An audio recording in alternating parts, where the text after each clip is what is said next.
Hey everybody, if you are anxious and you feel burnt out, especially in the last few years, and you're not quite sure where to go from that perspective, and you're tired of the stimulants, having to drink coffee all day or drinking something with caffeine in it just to keep you going, you're not alone. So then the question is, how do I test for that? How do I know how burnt out I am from my actual anxiety? Now, in a general sense, from a clinical standpoint, there are a lot of different signs and symptoms that go along with the anxiety that shows us that you have burnout, or some would call it adrenal burnout. And there are ideas like your digestion tends to get messed up, you tend to have sleeping problems, both with falling asleep and staying asleep. We tend to see struggles with focus, work starts to suffer, relationships start to suffer. Again, we talked about digestion, so bowels change. That really messes things up and does not facilitate you to have an enjoyable life. So, where do we go from there? Well, traditional medicine doesn't offer a lot of solutions for helping us when we're kind of low like that, and they might give us an antidepressant, which, in certain circumstances, that's absolutely a viable option to kind of get things stabilized, but doesn't really fix any underlying issues. So, I wanted to share a couple of different ideas today with you that I use with patients all the time in a clinical setting to be able to help them identify where they're at in their stage of burnout, adrenal burnout, or just in general an anxiety burnout. Maybe depression tends to fall along with that too. So we're going to talk about some tests that I use and how to use them, as well as, if you'll stay till the end, I will give you my favorite supplements to help people to kind of get started and get a little bang back into their buck, if you will, or get a little oomph back into their life to kind of calm things down and lift you up. So, and there's a lot of options, but I'll share with you my favorite at the very end, if you'll stay with me. Now, a couple of things that are really, really important to understand is there's something called an adrenal stress index. What does that mean? Well, adrenals are the little pyramid-shaped looking structures that sit right on top of the kidney, right in your back. And those little guys actually are responsible for your stress levels, whether they go up and down. And in an appropriate situation, we are set up as human beings where when a bear comes at us, those go on high alert and we get some hormones that get kicked out. Epinephrine. For example, it's the same thing, adrenaline. It's the same thing as like when you see somebody like die in a movie and they give them a shot of something right to their heart. Ah! And it wakes them back up again. That adrenaline or that epinephrine is the same thing we get when we get a stress response. Now, that could be internally driven or that could be externally driven, right? So, for example, you have your cell phone sitting next to you all the time and you're supposed to be taking a break, but you're not really sure if somebody's going to call, you got this or that person or some responsibility, and so you never kind of come out of that.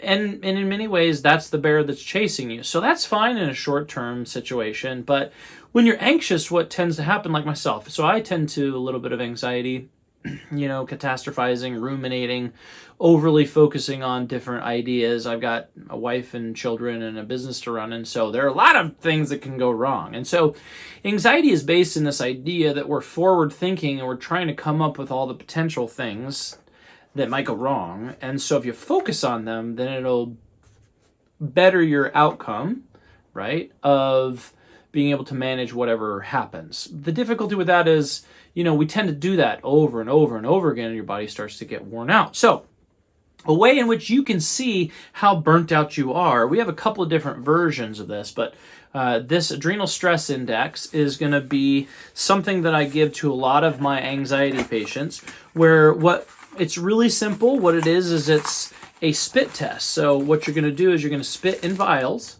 4 times throughout the day, morning, noon, and night.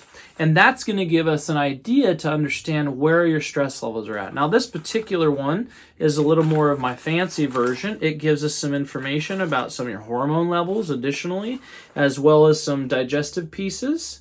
And so this adrenal stress index is really, really nice in that it really gives us a solid picture to see how you're doing from a baseline in your burnout stage.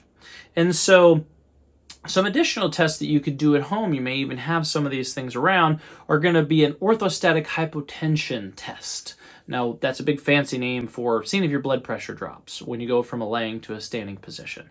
So a couple of things that you're going to need. You're going to need a stopwatch, and you're going to need a blood pressure cuff. Okay, and so these are inexpensive. You probably have a family member or relative that has one. You can just borrow it or go over to their house and use it. It's very, very simple. What you do is you lay down for 5 minutes, you put the blood pressure cuff on, and you run it. If you're a little anxious, which, a lot of people are, maybe run it 2 or 3 times and kind of get a feel for that particular blood pressure cuff. Sometimes you can get a slight variation from one side to the other. That's no big deal. Standard blood pressure is 120/80. Now, something that's really, really important is we're testing you going under pressure. So you're going to go from a lying position of 5 minutes to give yourself a little blood pressure test. Then you're going to stand up. Now, there are different variations of this, so if you look this up online, just know that we're giving you rough estimates. So what you're going to do is you're going to go from a lying position to a standing position. So then you start the stopwatch, wait for a minute, okay, do the blood pressure. And technically speaking, you can do it somewhere between 30 seconds and a minute just to see how your body's responding. And then 2 minutes in, take it again. And what that does is that allows us to see when you go from a laying position to a standing position, those little adrenal glands we were talking about before are supposed to respond in an acute situation to push the blood up to your brain. Make sure that you don't pass out and fall on the ground. Now, people who are super anxious, who tend to stay in this stress response for too long, tend to get a little burnt out. And so it can be an indication, this orthostatic hypotension can be an indication that you're not doing so well under pressure. And so what happens is when you go, let's say, for example, you're at a 120/80 laying down, you stand up, you're supposed to bump up. You're supposed to have an increase in blood pressure. So let's say you bump to a 130/90. That's pretty normal, not a big deal. Now, if you drop 10 points on the bottom, which is called the diastolic pressure, so you go from 80 to 70, or from 120, the systolic, down to 100, that's a very heavy drop. People in that situation usually feel very dizzy when they stand up. They need some support. I would actually recommend that you go into your physician and talk with your physician if you're dropping that many points, because you're probably pretty unsafe to drive and a variety of other things. So go get some help. Maybe this would be a good test for you to double check and see, is this something I need to deal with? Do I have an adrenal problem?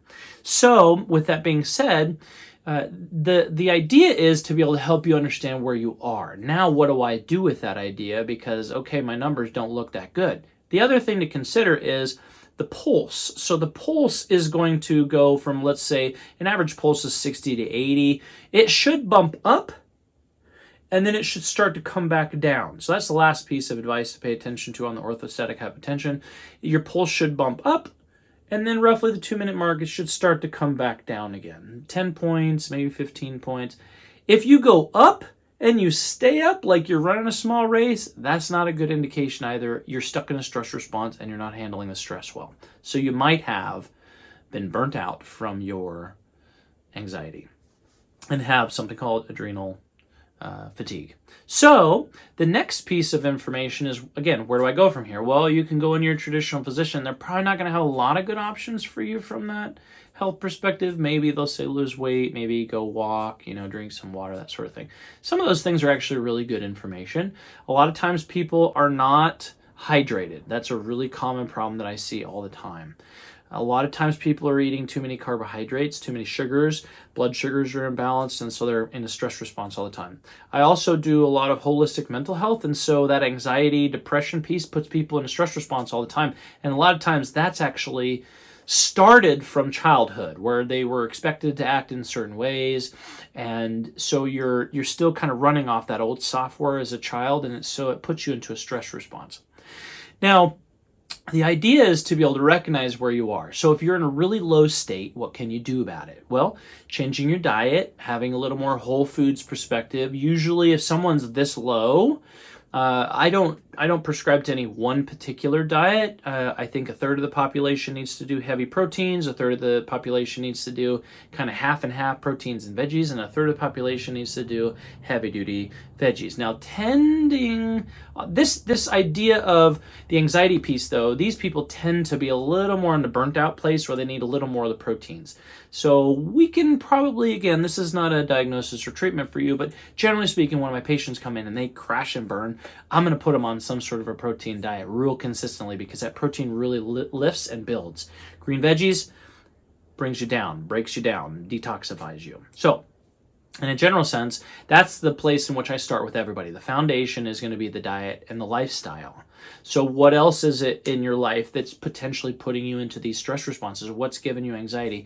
Do you need some additional help? Do you need to go to counseling? And there's two different types of counseling. One is going to be basic cognitive behavioral therapy. So if you don't have a lot of skills, that might be a good place for you to start. They'll give you, 8 sessions and say, hey, you're good to go. We taught you a bunch of skills. And then there's another layer, for example, my anxious people who come from and have complex PTSD or some sort of trauma as a kiddo, where they don't know necessarily how to interact in relationship, and they need some additional. So therapy with more of an attachment focus is going to work more on that in-depth aspect. So you may need to go kind of that extra layer and that extra step. If you've done kind of a traditional counseling perspective and it hasn't been enough for you, you may need that additional trauma work from the childhood perspective, so you can upgrade your software, for example, like on a phone.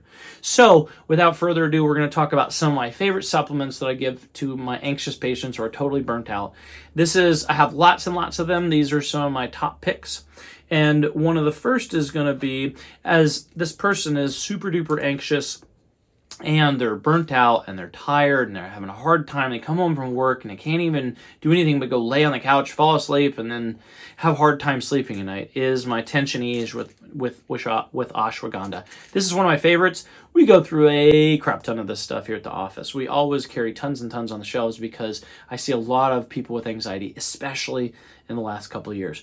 So a couple of these bad boys a day really make a difference. So what they do is they're not necessarily going to fix the core root of the reason why you have anxiety, but what they do is they help your physiology that's all ramped up, and they help bring it down a little bit and make it more tolerable or more manageable. The thing I always like to say is you can't go do therapy in a building that's having an earthquake, right? Because all you care about is ducking underneath the table. So we got to stabilize the building, and that's what a little bit of this tension ease really has a tendency to do.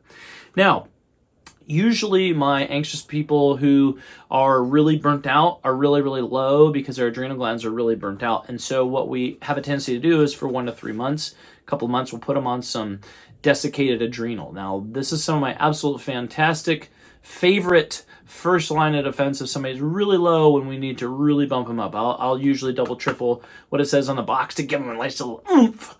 And that is a beautiful way to kind of lift the person up and allow their body to heal. And then we work on some other things. So oftentimes I will add in some B complex and or a B6 B complex to help lift them up from a nutritional standpoint as well. And that helps with the blood sugar stabilization, which is a really, really important point, because when you're destabilized and you're super anxious, your blood sugar is all over the place, you're not super stable, it's really important to understand that you need some B vitamins most likely, because you're not eating beef liver, which that would be an easy thing to do, but a lot of people don't do that these days, right? We've really moved away from the old ways, but beef liver, if you don't want to do B complex and you want a very inexpensive option, learn how to do some beef liver and eat a little bit of that every week and a little bit every day even for people who are really low.